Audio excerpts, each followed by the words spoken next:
What is up, everybody? It's me, Jared. I know I've been away for a long time, and let me explain. I put my BMW into storage. That was like at the beginning of winter. So like middle of November, I put my car in storage, and I apologize that I haven't had sort of any videos for you for a while.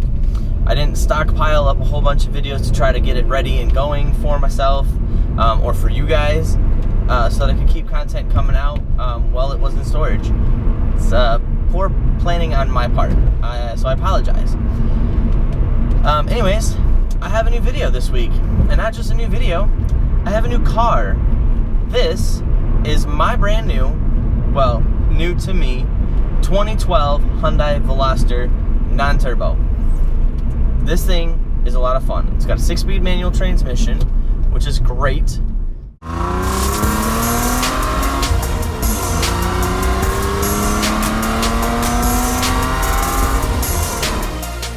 Now, if you don't know a whole lot about the Hyundai Veloster, they designed it to be sort of a coupe slash sedan.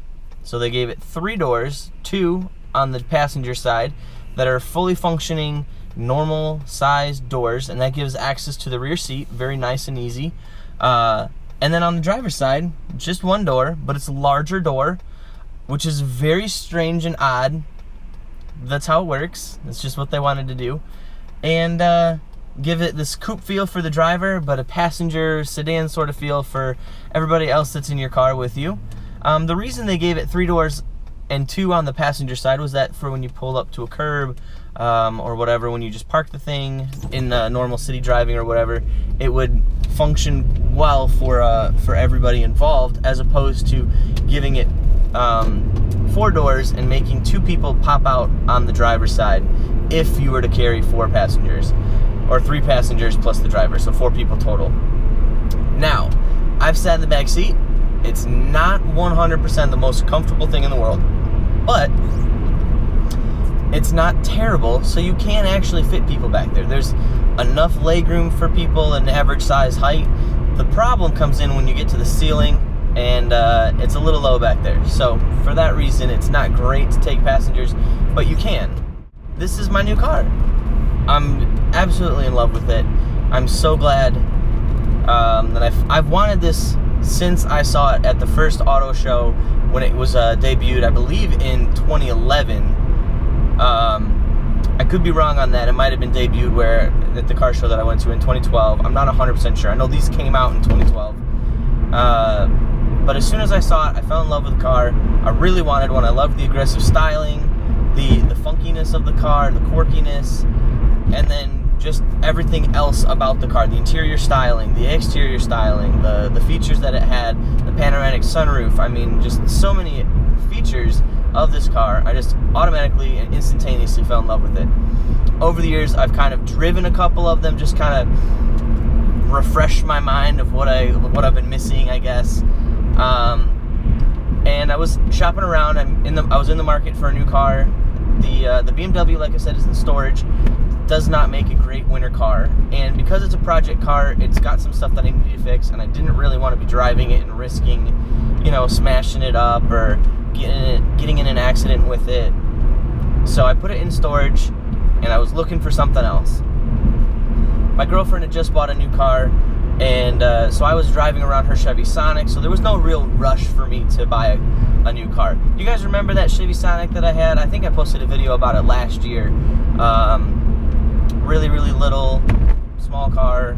Anyways, that's what I was driving around for the winter, and I was planning on just driving it straight through the winter up until the spring, and then we would sell it and I would just drive the BMW again. But I kind of needed a second car, so I was shopping around, looking everywhere, and I found this thing popped up on the internet, and I had my desire for one of these reignite, basically, and I just really wanted one. I was like, you know what, let's not get my hopes up. I've heard they're not great. I've heard there's, you know, I've heard a lot of things about them. I did a lot of research once I saw this one pop up, just to see what kind of issues they would have had over the years, what people say about them. It's the most reliable and best resource when looking at a used car is people that have had them for years. Just because then you know what to expect as far as performance, everyday, drivability, the issues that it might have with the transmission or anything mechanical, what sort of issues you might have at a dealership, trying to fix it or whatever. So I was doing a lot of research, and there's a lot of mixed emotions on the Veloster. And I was like, all right, well, if a lot of people say that it's not amazing, let me just go out, test drive this car, and see what I think myself. So I went out, I took my girlfriend, I was like, hey, look, I need you to be the biased, or the non-biased one. Like, give it to me straight. If this is a terrible car, you tell me right away that this is a terrible car, and I will say, look, this is not a great car for me. I don't want it, not buying it. And I would call it good, and I would just move on. But we went out, we looked at the car Tuesday. Tuesday is when I bought this. So a couple days ago, I guess. That was probably the better way to do it. A couple days ago, I bought it. And we went out and we drove it. And I really liked it. She didn't not like it. I won't say she loved it, but she didn't find anything wrong with it that she thought was an issue. And so we negotiated on the price and found a price that I was comfortable with, that they were comfortable with, and we called it good, signed some paperwork, and now the car is mine. It's a nice car, 6-speed manual. It's got 67,000 miles on it. For being 6 years old, a lot of them had already in the 80s, like 80,000 miles and higher that I'd been seeing. And they were all listed for about the same price as this one. So I got a really good deal. This was like the lowest miles that I'd seen. It's got this leather cloth interior, which is really nice. Most of the interior was just straight cloth. And just an all-around good deal for me. So it turned out to be very, very nice. And I enjoy driving this thing. It's not fast, it's not sporty. That's what I have the BMW for, so I don't need something fast and sporty, but I wanted something that was, better than, or at least more fun for me than, I don't know, say like a Chevy Malibu. I didn't really want like a grown-up, boring sedan that, was like, what the heck did that guy say? I don't know, that scared me. He just like yelled either at me or something else. I'm not sure what's going on. But anyways, where was I? I needed something that was gonna be fun for me still, that I was gonna enjoy driving, because it was my plan to buy the car and keep the car for a while, like a long while. I don't plan on selling this car anytime soon. It's not like this is a 2-year car and then I'm moving on to something else. This car has so many features though. I am just enamored with how many features Hyundai was able to give this little compact economy car, basically, to make it a viable car for a lot of people. Like, it's got a navigation, it's got, XM satellite radio, you've got Blue Link, which is basically like OnStar. This particular car is like completely loaded, every option you could have had with the Hyundai Veloster back in 2012. The only thing it does not have is heated seats, but that's because that was not an option. They didn't offer that in 2012.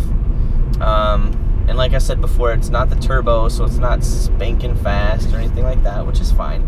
I don't need something that's amazingly fast. I just needed something that was going to be reliable, it's going to last me a while, not give me any issues, be fun to drive, and just be an all-around great car for me. So, having said all of that, I realize now that this camera has been rolling for 10 minutes, so I apologize that this turned into being a long video. It was not my intention. I was just going to try to keep it short to like 5 minutes if I could, but maybe I'll just have to edit and splice out some stuff. Anyways, I haven't really taken it on any fun roads or any crazy roads yet. It's just kind of been back and forth, running errands, going to work, that kind of thing for now. But let me just give you an idea of what this the get up and go is. So I'm going 40 miles an hour right now, and I'm in third gear, right? So let's punch it and It's not a lot. It's not, you know, super exhilarating or fast or anything like that. But it'll get the job done, you know. And maybe later on I'll mod the car. I'm not really sure. Just like you guys do. Hopefully you guys appreciate what I do. Anyways, guys, thanks so much for watching. Sorry I was rambling a whole lot. Take care. Have a wonderful day, and I'll see you all later, all right?